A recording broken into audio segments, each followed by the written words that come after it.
So good evening and welcome again to the ZWAC Show, which is the Zero Waste Advocacy Committee of the Northern California Recycling Association. I'm the host, John Moore.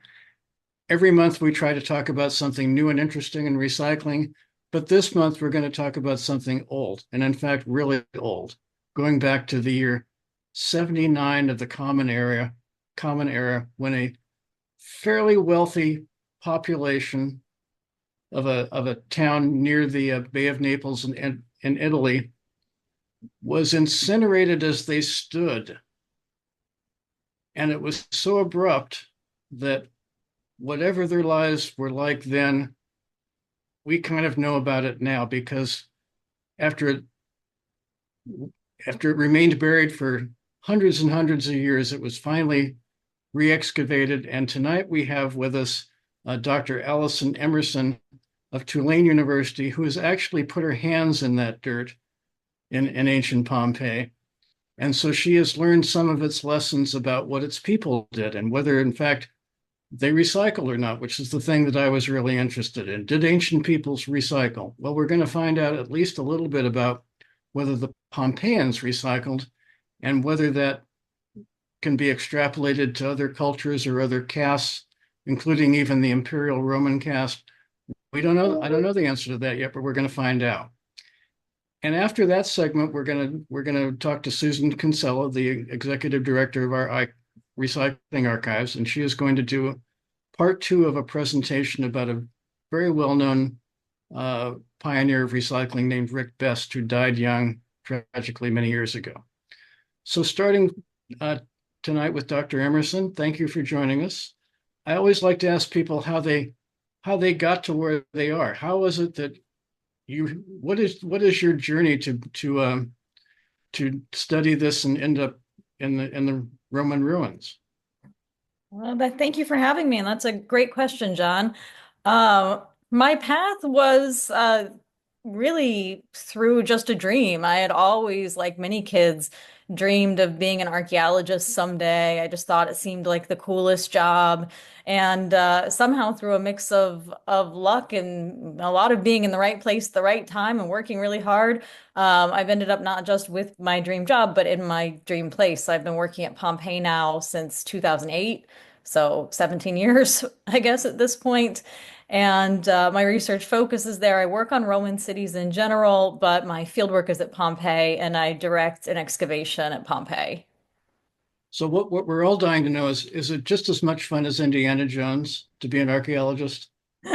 It's more fun because we do more learning about the past than Indiana Jones does. Indiana Jones just, grabs individual items and is interested in the sort of power of or mystical powers of individual items. But what we get to do is piece the stories together, not just through the objects we find, but most importantly through the context of the objects. So where they are in relation to each other, and we get to build pictures of how people lived in the past, and we get to understand things about their lives, not just holding an object that no one has seen in 2,000 years, which is pretty magical in and of itself, but then understanding what it means about how someone lived in ancient Rome. And my project is especially engaged with the lives of people who don't tend to be mentioned in the literary sources. So we're looking at reconstructing the lives of people who are living on the edges of society, and people who are marginalized in society. So the enslaved, the urban poor, women of all social classes. These are people that we don't really get to hear about in other or through other means, but archaeology can really illuminate how they were living. Well, I'm glad you brought that up because I saw that on your website and that was the part of the journey I was interested in. What got you interested in focusing on the marginalized people of ancient Rome to the point of writing a book about it when you could have been just one of many people writing about the famous people of ancient Rome? Oh, I'm sure to some degree. It's a good question. It always seemed natural to me because maybe it's just because I don't come from the world of the rich and powerful. I grew up in a small rural town in Appalachia, and I've always been more interested in what people like me would have lived like in the past. So it seems to me that we know a lot about the people at the top of society, and it's just more fun and more interesting personally to try and find out something about everyone else than the 99% of the population that we still know very little about. Is Pompeii unique in terms of a setting where you can learn about the day-to-day lives of marginalized people, or are there other places around the world that are similar in that way? There are other sites that are also great for learning about the Romans, urban sites, rural sites. What makes Pompeii unique is the fact that it is so well preserved, that we have so much data. It's really an archaeological laboratory in many ways. So we can ask questions at Pompeii that would be much more difficult or even impossible to ask at other sites. And that does let us illuminate people who would be more difficult to find in other places because, of course, it is the wealthy in society that tend to leave behind the most stuff. And you have to work a little harder to get at the people who are more marginalized. And Pompeii lets us do that in a way that most sites don't. Not because Pompeii was different or because people were living differently, but just because of the way it was destroyed and it wasn't reoccupied. Because so many Roman cities have been occupied since the Roman period, which means that the chances of doing archaeology there are greatly reduced since there are modern buildings on top and also modern construction. 2,000 years of construction has really disturbed the archaeological remains. At Pompeii, you have a much better level of preservation that really is tough to find at sites that weren't destroyed by Mount Vesuvius, so Pompeii and its neighbors. So let me ask you the big question then. Did these affluent ancient Pompeians recycle? Did they repurpose what they had? They did, and they were not alone in this. So across the Roman world, you asked a question about the capital itself. Absolutely. Romans were incredible recyclers, and we can be totally sure about that. We see it everywhere in the record of the Roman world. And this is both recycling, so true recycling that is breaking down objects into their constituent parts and reusing those parts as raw materials, but also reuse either as full objects or modifying objects to reuse. This was something that is common across the ancient world, not just for the Romans, but I think we should really assume that this is common for every human culture. We're actually the outliers here and that we're very bad at recycling. Humans before us have been very, very good at it and have, in fact, created waste streams and created objects with an eye to recycling and reuse. It does mean that they lived in different ways than we do, though, probably most notably in a city like Pompeii or any other larger sized Roman city, people are living very close to their trash in a way that we probably wouldn't be as comfortable with today. That's just part of this waste stream, is that there's kind of trash inside houses, outside houses, all over the place at all times, it seems. Can you describe more about what the infrastructure of waste and resource recovery was for the ancient Romans? It's a question that's still open and one that I'm working on, that a number of my colleagues are working on. What we can say is that trash is gathered in the house, in some cases kept sort of separately with things that are more valuable that could be, say, sold off for immediate recycling or reuse, and then things that are less valuable kind of dumped into cesspits most often or into other kind of, swept into a corner or something like that.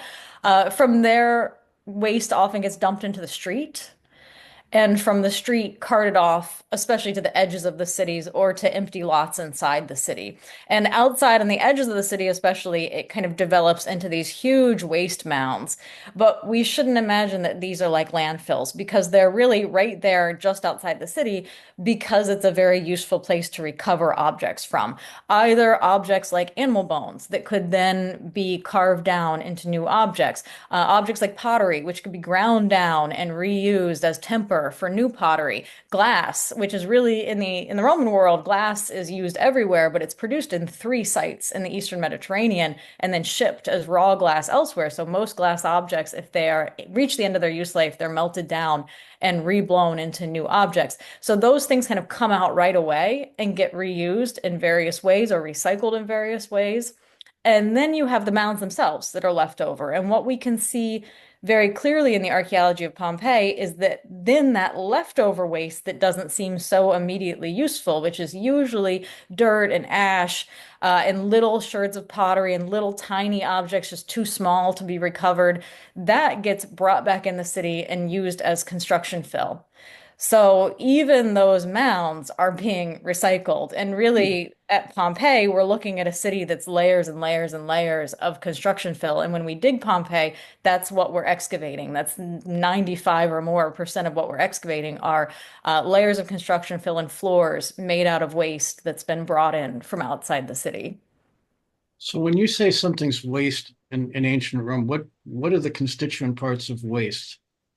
It's most often we get kitchen waste, so ash from cooking fires mixed in with animal bones, small animal bones. The big ones seem to be set aside pretty early on in this sort of waste process. They don't tend to make their way in through this system of kind of ending up in the streets and then outside the walls.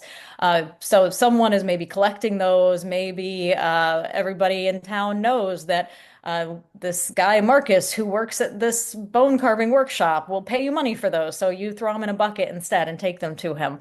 So small animal bones, lots of pottery sherds. That's the number one thing. By the time we get to the Roman imperial period, pottery is cheap and easy to produce. And if it breaks, for the most part, people don't fix it unless it's something really special. They just toss it aside, throw it out.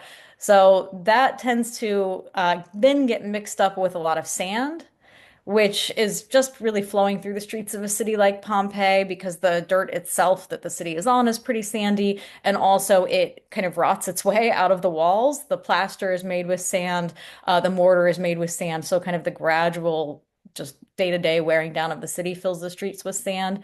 And all of this is very mixed up. And very broken up. The artifacts are really small, quite different from other types of deposits that we excavate. You can really tell when you've got one of these deposits that's trash from outside the city because they're just so consistent in this way. So I know that we didn't understand fully the germ theory of disease until the late 1900s, but did the ancient Romans have any sense of what kinds of discarded material might be more noxious or unhygienic than others? They don't seem to. You're absolutely right. They do not have germ theory. They had some theories that sort of get them there. They had an idea of bad air and bad smells, transmitting disease, but yeah, they didn't really have a concept of germs. So they seem to be much more comfortable living around unsanitary conditions, just ways that we wouldn't be comfortable living whatsoever.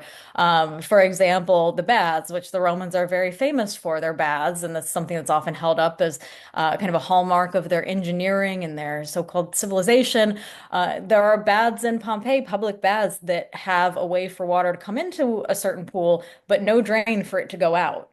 Oh, So this is a little concerning to us, right, from a hygiene perspective, especially when you see some Roman authors who might talk about, well, if you have a weeping sore, you should go soak it in the bath because it'll make it feel better. This is, yeah, not great. So they don't quite seem to understand some of the risks that come from having a lot of certain types of waste piling up. But we have to imagine, even if household waste wasn't making its way into the streets, which it was, and it did at basically in every urban space up to the modern period until we start to see really organized municipal waste development or systems developing. Even if they didn't have that, the streets would still have a lot of animal waste in them. It's easy for us to forget how many animals would have lived in a city like Pompeii, but there would have been a ton making their way around this site all the time. And then, of course, things like chamber pots get emptied into the streets as well. So the place is not it's not streets flowing with sewage, as is sometimes presented in Pompeii, but it's certainly dirtier than most of us would be comfortable with, I think. it sounds like most American cities in the 1890s. Very, very similar. Yes. There is some literary evidence for managed trash collection by Roman authorities. We aren't sure if this would have existed in a city like Pompeii or only in Rome itself, but there is evidence in Rome itself for garbage collectors who brought carts into the city at night and then carried waste from the streets and took it out. Uh, So maybe something like this exists at Pompeii. It's harder to say. It's also possible that this is a less formal kind of mechanism in which maybe eventually the street becomes impassable and someone who lives there says, well, enough is enough. We're gonna like just clear everything out. Or a wealthy person, this is very common in Rome for wealthy people to take on municipal projects themselves. This is one of the ways they built their status. It was actually required of holding office in the Roman world was if you held office, you had to contribute financially to the city. So possibly these people could come in and fund some workers to clean up the streets, but we don't have direct evidence. So if I wanted to be a tribune in ancient Rome, I might want to get the garbage franchise. Potentially, yes, that could be a good way to do it. Yeah. So when I'm hearing you, I'm hearing about this infrastructure that really depends upon niches of people interested in recovering certain things for certain uses. Pretty labor intensive. Who are these people doing the recovery? Very labor intensive. It's most likely coming back to say 18th, early 19th century American or European cities, most likely something like a rag and bone man. So we have various literary sources to people who collect and or sell reused materials. So those are potentially people who are going through the streets and finding discarded objects, going through the waste mounds outside the city and pulling out anything that would be useful and who know who might find that useful in the town and could go around and try and sell it. And these people in Roman literary sources have very low reputation. So this is considered to be a very, not even fairly, but very low status sort of job, something that someone would turn to out of desperation. Would it be enslaved people, or would there be a Potentially. Honestly, it's hard for us to assign specific jobs to free or enslaved people in the Roman world because people of both statuses do, both legal statuses do many different types of work. So we have enslaved doctors, for instance, including physicians of the emperors who are enslaved, whereas some people who are very, very impoverished but not enslaved, some Roman authors talk about them being worse off than enslaved people because they don't have someone who, they don't have a social network to be a part of other enslaved people in a household, say. And so it's tricky to say just because it's very low status, someone who's enslaved would have done it, because we also have who are in the urban poor who often lack the sorts of connections, especially to other enslaved people, that enslaved people could use to make their lives a little bit better. So let's go back to extrapolating the Pompeii experience. You seem pretty confident that what you've described in Pompeii with this recycling infrastructure was pretty common throughout the Roman Empire. Why do you think that? So I've done an examination. Of course, Pompeii is where my field work is. So in Pompeii, I can say I've had my hands in the dirt. I've looked at these materials from various places around the city. I've investigated the archives to see where this type of reused and recycled material shows up, and it's everywhere. And so we really do. I mean, Pompeii is a city made of trash. In fact, even the standing walls, so you might see some of the city walls behind me, but the standing walls of the buildings behind that city wall are often made out of reused stones. So when one wall comes down, falls down, or is pulled down, a new wall is built using stones taken from that old wall. And in fact, we have Roman laws that suggest how valuable this could be because they say things like, oh, you can't let your wall, your building fall down just to recover the materials. That's illegal. You have to keep your building in good repair. Or if your building falls down onto your neighbor's property, your punishment is they get to keep all of those materials.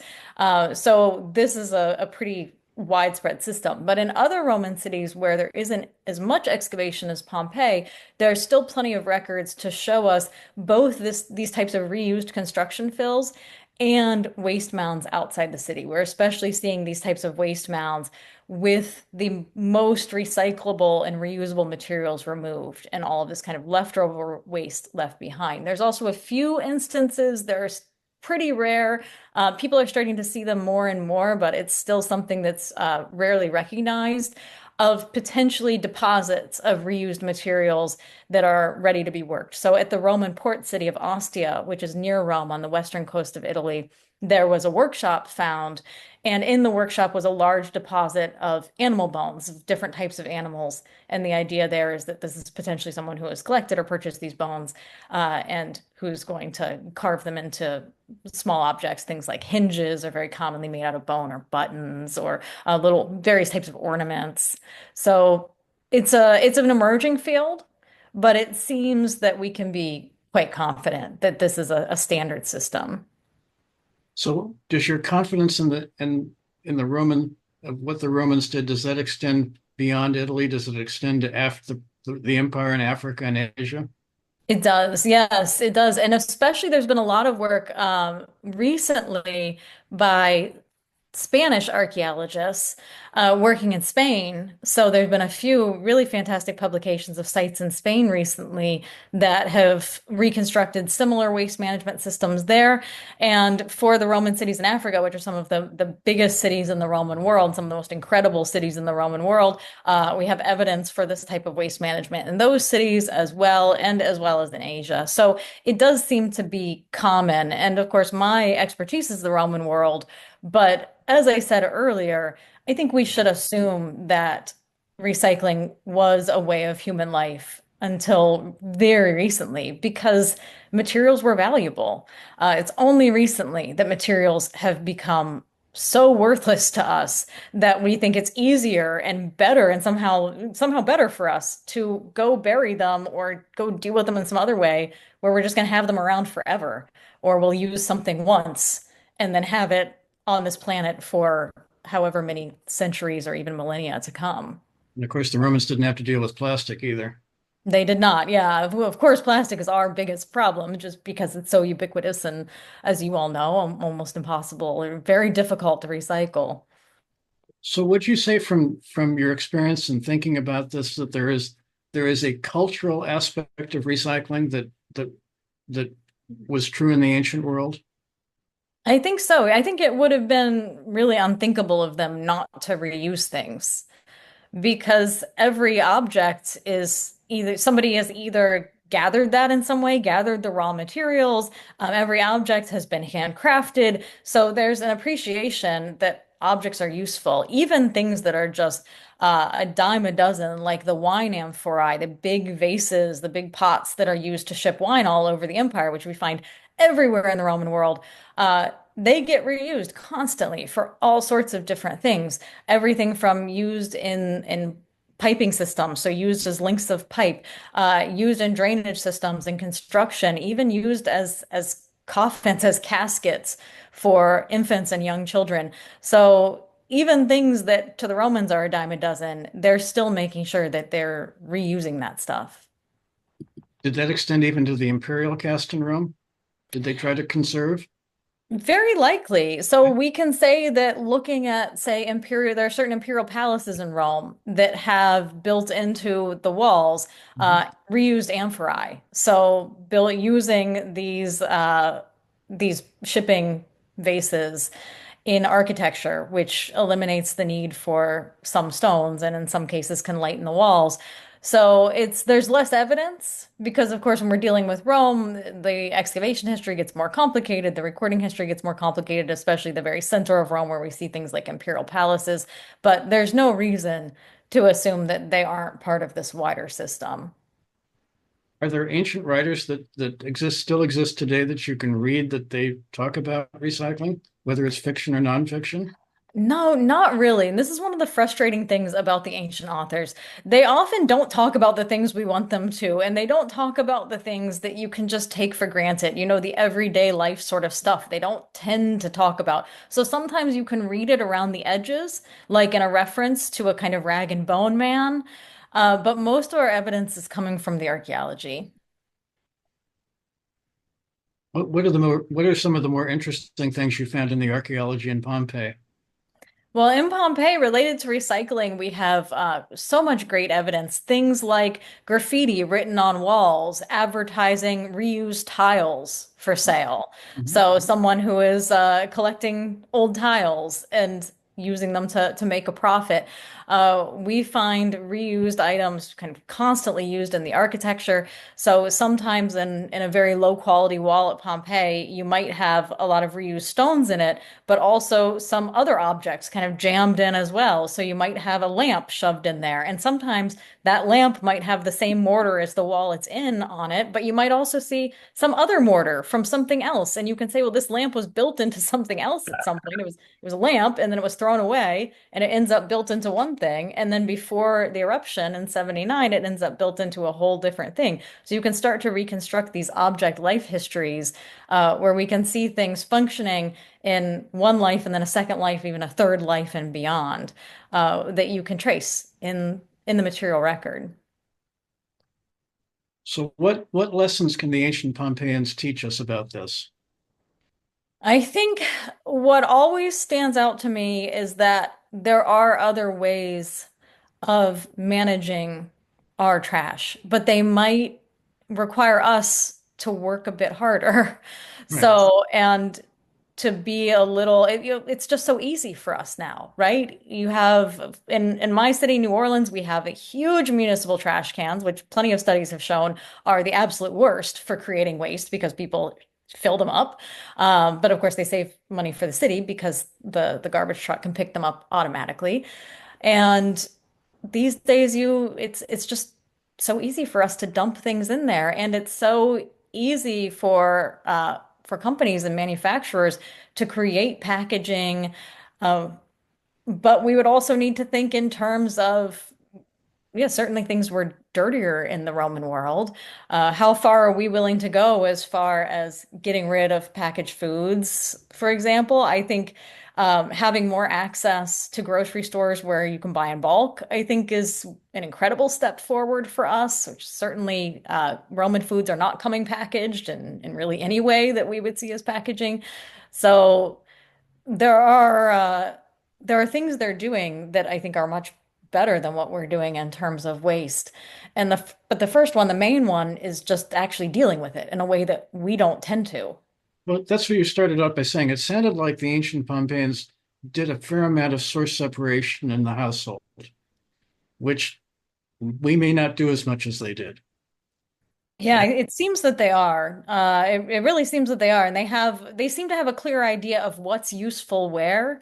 And I Hmm. think we also get a little bit lost there because people want to recycle, but it's often really difficult to keep track of how things should be separated or what's recyclable and what's not. And then, of course, the rules seem to be changing all the time because our cities might have different contracts that allow you to recycle different things. And then the thing that I hear from people a lot, which also is, of course, always frustrating to me about recycling, is then you hear, well, actually, none of it's being recycled at all. It's all being dumped into landfill, or it's all being shipped off on a barge somewhere. So the Pompeians kept it closer to home. And I think all of these Roman cities, their trash just didn't travel that far. And that forced them to have different and in some ways much better for the environment, at least, systems. Well, it sounds like then they probably developed a sensitivity that we may not have as to not contaminating things. You know, Potentially, yes. As you said before, they didn't have germ theory. And of course, lifespans for that reason were much lower. And we can imagine that there were many diseases circulating in a city like Pompeii. But one of the things that's often surprising by looking at skeletal evidence from the city is that people were pretty healthy. They ate quite well across the social spectrum. So all the way from people who are enslaved all the way up to the elites. It seems that the vast majority of people are getting good, well-balanced diets in Pompeii. And people are living pretty long lives. So we have plenty of skeletal evidence for elderly people. We have evidence for people who have had serious injuries or serious illnesses that have healed, that have been treated successfully and have gone on to live long lives. So they're doing well in some areas, even though we probably wouldn't want to live quite like they are. well, I didn't mean contamination in that sense either. I meant that if you got a pile, if you got some animal bones, put them in a pile. If you have a nice amphora from Greece, keep it in one place. Don't mix it with the ash and the kitchen waste and that stuff. They sound Yeah. like they were more sensitive about that. That might be what you mean by being more comfortable with their trash. I think so, exactly. And also just not minding so much if you step out the door and there's piles of trash outside your house. In American cities, at least, we don't tend to like that. We see that as a breakdown. Or I was in Naples during a major trash strike there, or in Rome during a trash strike there recently, and you get a lot of garbage piling up, and this is really seen as a failure of the municipal government. This is seen as a failure of the community. Whereas for the Pompeians, they probably wouldn't have looked twice at that type of thing. Well, they might not have looked twice, but they might have smelled twice because if it smelled bad, then it might have been one of those bad miasma kinds of things that would be potentially disease causing. That's true. And it does seem that they had different opinions about smell than we do as well, because you see in the Roman sources something that often strikes us as strange, references to kitchens as places with bad smells, which we Oh, often think of a kitchen as a place with good smells. But if you look at Pompeii, a lot of kitchens also had latrines in them. So again, the germ theory is important to us and not quite there for them, that they are cooking in places where they also have a latrine often right next to the stove. So they understand this in some form. did Pompeii have a night soil infrastructure? It doesn't seem that they did. No, it seems that people are using chamber pots as well as latrines. Probably people who are enslaved or workers are more often using latrines, and people who have higher social status are more often using chamber pots that are then either emptied into the latrines or emptied onto the street. And there's plenty of Roman references to night soils and night pots being thrown out onto the street. So that seems to be, again, something in common with say 18th and 19th century American cities. Did the Romans have sewer systems? They had aqueducts. They did. And Pompeii has a sewer system, but it's designed for excess rainwater. Mhm. So it's not designed for none of the latrines in the city connect. Now, Herculaneum, which is a neighbor to Pompeii, they do have a big sewer that was recently excavated and from which the excavators learned a ton about people's lives in this city. And there, the latrines were connecting straight down from one block of houses in the city into this sewer, which was sort of designed to carry out to sea, but again, it wasn't quite successful. It was really just piling up under the houses. But you say Pompeii had a stormwater catchment system. What did they do with the water? They ran it out of the city. So actually, the entire city is a stormwater drainage system through the streets. And the stepping stones at Pompeii are very famous that let you walk across the street. And that's sometimes connected, or some people sometimes think of this as connected to sewage, as in, oh, there were sewers running through the roads. That's only correct in the sense that rainwater runs through the roads, and of course, garbage and night soil and things can be dumped out there too. No latrines, no toilets connect into the roads. But the roads system is designed to take water and drain it out through the gates at the lowest part of the city, which is the southern part of the city, including one of the gates we're looking at here just behind me, the Porto Nocera, and the gate that was just to its west, the Porta Stabia, are carrying a lot of rainwater out of the city. There are So, also some underground rainwater sewers as well that are also carrying out and towards the sea, which was south of Pompeii. so they didn't use the water for irrigation. They just put it in a low-lying spot where it could have mosquitoes and fevers and things. They did not. Yeah, they just ran it out of the walls. But individual, so the city itself, there are a few big underground cisterns that the city Mhm. drains rainwater into. But then in the imperial period, Pompeii gets an aqueduct, and there's less emphasis on the rainwater storage and rainwater use. But individuals continue to use rainwater systems to collect water from their roofs and store it in their own houses and their own properties, and to use it probably both for drinking water and for a lot of other processes. Like it's common for workshops, for example, to have big cisterns and to be collecting their own water. Mhm. Well, I could ask you questions for hours because this is really interesting, but I think I better open it up to the audience because I know I'm not the only one. So if anybody has a question like to ask Dr. Emerson about what the ancients did and what we might do better, now's the time. And I'm taking a look at the chat. Okay, I could take a look at that too. And Dan, are you wondering if there are Latin words or ancient words Yeah, for. I was wondering if you run across words that are similar to ours that are possibly antecedents of ours. The language, over a long period of time changes quite a lot, but I'm just wondering about the language of recycling in that world. Yeah, there don't seem to be. There are a lot of areas for the Romans that are like this, where you wonder, what did they call this?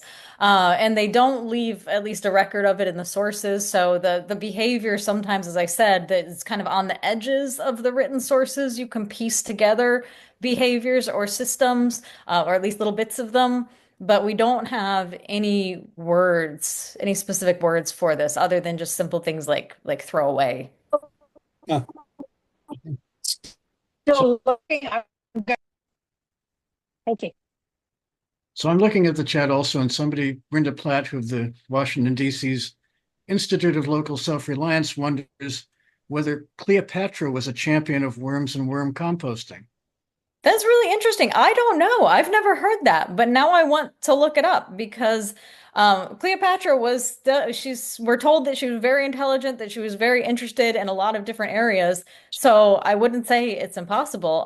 Yeah, I'm gonna try and learn more because that's extremely interesting. That would be awesome, Allison. I mean, I heard that it was also like if you killed an earthworm, it was punishable by death. So I don't know if any of that is true. So I would love to learn more. Yeah, I mean, Cleopatra is always tricky to get at because all of our sources for her are Roman, and most of them are written after the Romans fought a war with her and with Mark Antony. So, really, a civil war that they blamed on her so they could try and say it wasn't a civil war. Yep. So, yeah, our view of her is Okay. very clouded. One chicken pot pie. Yes. I also see that Dan's asked about specialized Food of the vehicles. week. There don't Chicken seem pot to be. pie. It seems to Wait a minute, be. Mary Lou, Oh, are you, I guess, can you hear me? There we go. no, okay, go ahead. I'm Yeah, sorry. there don't seem to be specialized vehicles, so it would be a pretty standard cart, like a four-wheeled cart, usually pulled by a donkey is the most common animal for this use. And there are some references to these carts pulling waste specifically out of the city of Rome. So being allowed to enter the city at night and take the waste away before the morning.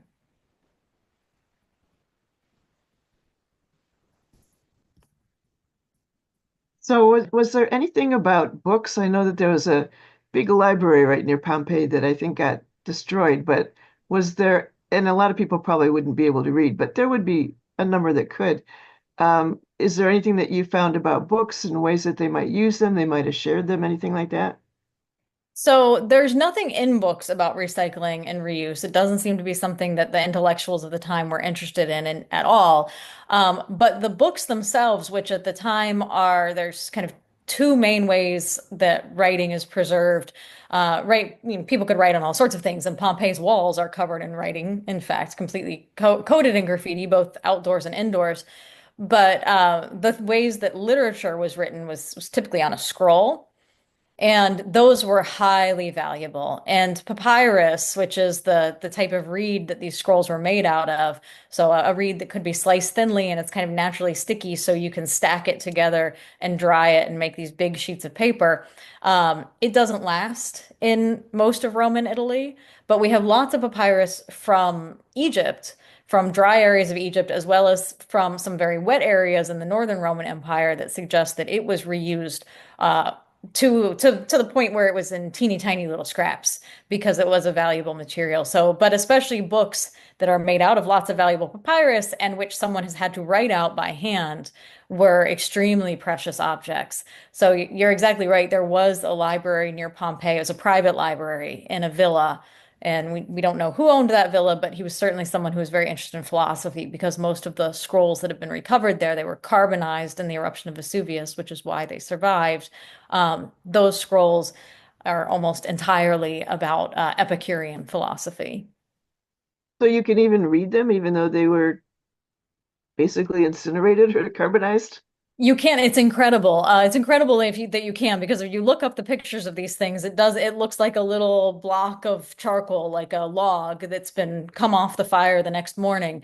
But there were ways developed already in the 18th century to unravel and read them. Some of them just crumbled, but some were able to be read. And now there are projects that are working on reading them digitally. So actually, just in the past a week or two, there's been some new sections announced that have been able to be read through a new AI program. Cool. So I know, Allison, that there are a number of ancient Greek and Roman writers, and I can't remember the names off the top, but they, in addition to writing, interesting literature, they also wrote about farms and farm practices. So in those works, which are probably pretty obscure, did they talk about anything that would relate to recycling, I wonder? Only sort of around the edges. So they talk about the placement of your sort of waste piles where you should be dumping garbage. And they say, oddly enough, they say to dump it away from beehives. This is something they're very concerned about. Ancient authors write about bees quite a bit. So we know that they have an idea that bees don't like garbage, or it's not good for them potentially, but they don't really tell us about recycling other than kind of very broad sort of general things like the enslaved person that you have in charge of the farm shouldn't be wasteful, and especially his wife shouldn't be wasteful. So things like that, but nothing that directly relates to recycling. Except for the bees, because we don't want honey that tastes like garbage. I mean, maybe that's it. Yeah, maybe that's it. You want to keep them on the flowers, on the clover, and not the garbage mound. So you're going back to the idea of being comfortable with your garbage, the the kitchen, I hate to say kitchen waste, but we'll call it kitchen waste, you know, then as now would attract vectors, flies, rodents, things like that. Did the Pompeians care about that? They don't seem to, because we see lots of evidence for them. Everything from the eggs of parasites to mouse bones, rat bones, they're all over Pompeii. So you're definitely right that these pests are really common. But we also don't see any evidence for kind of attempts to fight them or any mentions in the sources of how that would be done. Okay. Did anyone else have questions of Dr. Emerson before we let her go? Here, and Allison, we have one more segment we're going to do. You're welcome to stay, but if you want to leave, because it's dinner time out here at least. Thank you so much for joining us. I may ask you again because there's a lot of interesting stuff we haven't covered, and I'd be happy to come back. Thanks. It's nice to meet you all. okay. Yeah, I think it was terrific. Thank you. Have a great night. So from the really old to the less old, we go now to the recycling archives. And Susan Kinsella, the executive director, is going to talk about Rick Best, who we talked about once before, but even though he did not have a long life, he had a full life. And there's more to be told about his pioneering of recycling. And tonight, Susan's going to tell us about some of that. Thank you. And Bonnie, you're going to put up some pictures for me, right? Correct. Thanks. Well, okay. So our purpose at the Recycling Archives is to honor and celebrate the history of the many recyclers who invented the beginnings of the recycling system that we know today. And we also find that their brilliance and their creative ideas are still lighting promising paths into the future. Their stories are just amazing. Many of them took leaps of faith to start drop-off sites or the first collection systems, or they mined landfills for objects or resources for reuse, or they introduced new legislative ideas or novel procurement approaches. So much of what you might consider just the usual now derives from those new ideas then. And these now older recyclers are the young ones who invented many of those ideas decades ago. So naturally, when John asked me, "Can you talk about someone who was younger this time?" I thought, well, all of these pioneers were younger at one time. And we learned from their interviews that often their groundbreaking work started when they were in college or just afterwards. So today I want to talk about someone who started his recycling work right after college and poured so much talent, creation, dedication, accomplishment, and joy into it that when he left us just a decade later, he had achieved so much that we are still deeply missing him and his skillful leadership. And of course, I'm talking about Rick Best. I first met Rick on my first day of work at Californians Against Waste in downtown Sacramento back at the beginning of the 1990s. I was looking for where my desk would be, and I noticed that there was a table set up in the organization's entry room. And right about then, a young man rolled up in a wheelchair, ready to get right to work on his first day of work, too. I later learned that Rick had suffered an injury at birth that made him paraplegic without the use of his legs. But he had persevered with the help of what sounds like magnificent parents and brothers. They said that Rick never wanted to be treated differently from others, and that was true right from the beginning of his school career as well. His father said Rick wanted to be in the same schools as everyone else, so the family waged the first of many battles for wheelchair access that blazed a path for kids with differently abled disabilities and made Rick not just the first paraplegic in his elementary school, but also in his middle and high schools as well. Rick was an engineering student at Cal Poly San Luis Obispo when the California legislature enacted AB 939, the nation's most aggressive recycling law, requiring at least half of the state's waste stream to be diverted from landfills into recycling. Rick was chair of the Campus Recycling Coalition. Now, as a Los Angeles Times retrospective on Rick's life later put it, Rick Best wanted to be part of the AB 939 changeover. When Mark Murray, who's now Californians Against Waste executive director, appeared at his campus in a 1991 forum, he said, Rick rolled right up to me and said, I want to work for you guys. And over the next decade, Rick Best went from starting as an intern to becoming CAW's policy director. During that time, he also became an organizer and president of the National Grassroots Recycling Network, as well as a legislative advisor to the Speaker Pro Tem of the California State Assembly and one of the state's leading experts and lobbyists for recycling and legislation. When he was only 23 years old, he pulled together a group of recyclers, grocers, and representatives of trade associations, most of whom had long been strong opponents of each other, and skillfully guided them to find common ground in order to oppose heated attempts by the waste lobby to overturn a proposed bill that would have kneecapped California's recycling programs. As Mary Lou Van Devender describes it, Rick started us working, kept us organized and focused, and provided the strength and perseverance that in the end prevailed. He was our center of gravity, and that work succeeded in tabling the waste lobby's bill and saved recycling in California. Rick helped shepherd at least a dozen environmental bills through the state assembly, some all the way to signing by the governor.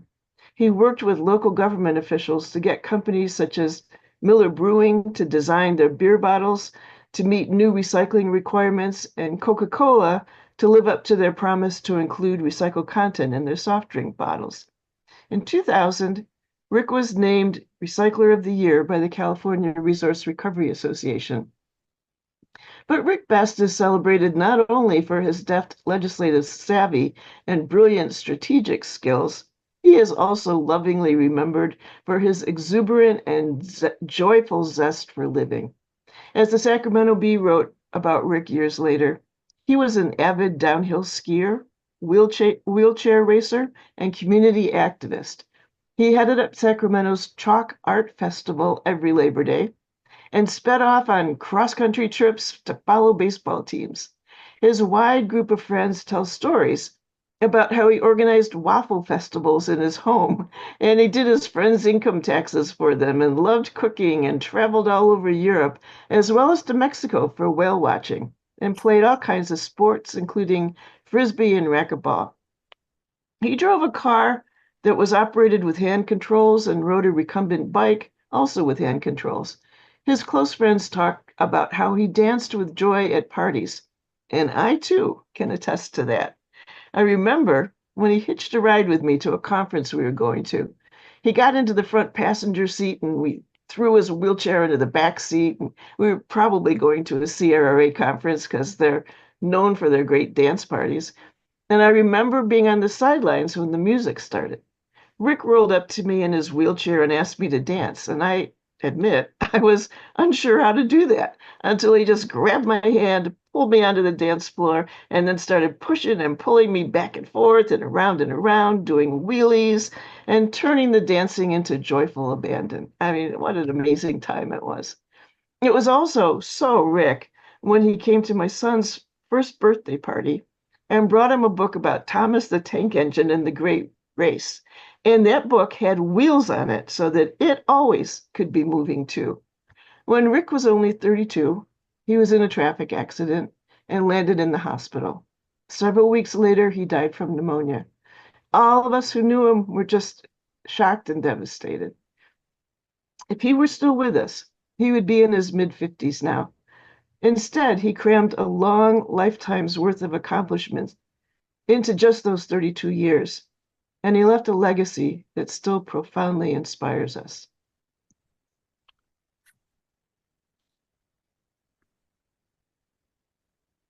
Thank you, Susan. That was beautiful. Very nice, Susan. Thanks. And you're right that I have asked you to try to find archive segments about younger people, and I think it's a good answer to say, well, a lot of the people that we profiled did great things when they were young. And that should be relatable. So thank you for doing that. I remember Rick as someone that he had the gift that if he asked you to do something, you just wanted to do it because he'd asked you to do it. And that's a great gift to have. So thank you for reminding us about him. I think that's it for the show tonight. Second Tuesday of every month, we do something usually new and something old.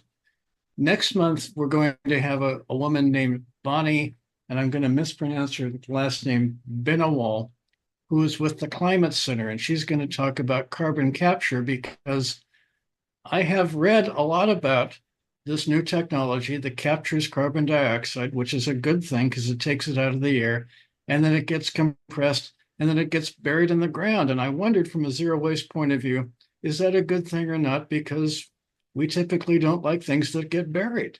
So I'm going to talk to Bonnie next month about that, and I hope you can join us for that.